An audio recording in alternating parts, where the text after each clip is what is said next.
how exactly an additional qualification would help a potential commerce student? Good question.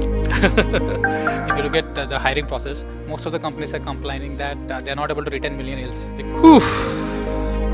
I think companies need to make sure that they also adapt to this change. Namaskaram, welcome back to Him Talks. Today we have Mr. Gaurav, who is here with us. Sir, we want to understand how exactly an additional qualification would help a potential commerce student. Good question. See, personally, I believe you need a qualification to have a head start in your professional career. After that, it doesn't generally matter. And it all depends on how motivated are you to accomplish different goals, and as you keep on establishing as you move ahead in life. Having said that, I'm a chartered accountant. So I think this qualification is valued greatly in our country. But if you really want to be truly a global accountant, I think additional qualification, for example, CPA, really helps for you to have a good foothold in US and also in other countries. So in that way, I think it really helps.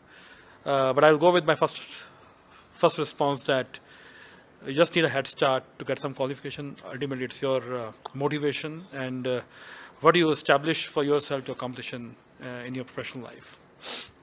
So you have IFRS, you have US CPA, you have Ind AS. So where do you think that the convergence is going to happen completely? And I believe you look at IFRS or US GAAP, the convergence is already there. I think both the boards, FASB and ISB, they have decided to converge most of standards. I think most of standards have been converged. Some differences remain, and I think that may be required just to make sure that some of the peculiar things or issues or challenges in the respective countries are taken care of.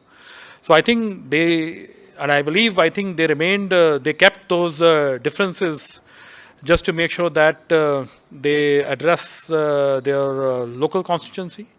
So I think that's the primary reason I can think of why there are differences between US and IFRS on certain standards. Otherwise, I think there is a process of convergence going on globally. So I think, from my perspective, there is a convergence. Few differences remain because of local issues. That's how I want to put it. So this is a very general question. If you look at the hiring process, most of the companies are complaining that they're not able to retain millennials because their expectations are different. So what do you think is a better way to have a win-win here?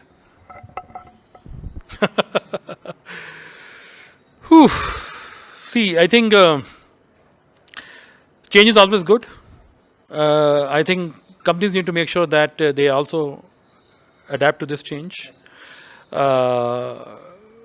One thing I think which companies have to do, in my perspective, I think they need to start working with the education institutions.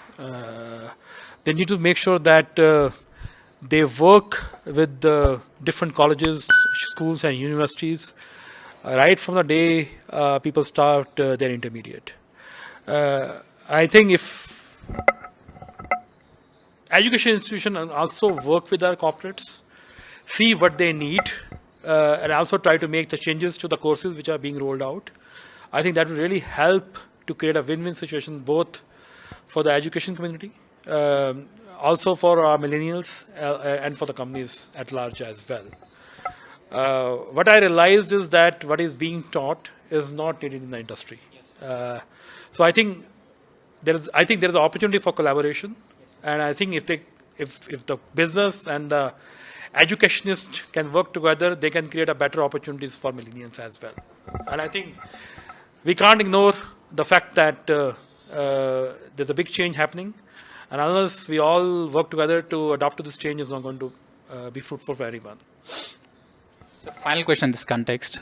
Now recently the World Economic Forum has released a list of attributes which companies would be looking for. It has got creativity, it has got lateral thinking, it has got general management skills in the top 10. So do you really think that companies would actually go and check about it, or is there any proper metric to look at how employees have that kind of capabilities? I'm not too sure if is a recent change. I think these capabilities have always been looked by the businesses as they make their decisions, be it hiring or expansion. So I don't think there is nothing new in this. World is evolving, things are changing. And I think at the same time, most of the companies globally are adopting this change very convincingly. That's what my view is. So thanks for your time, sir. Thank you very much.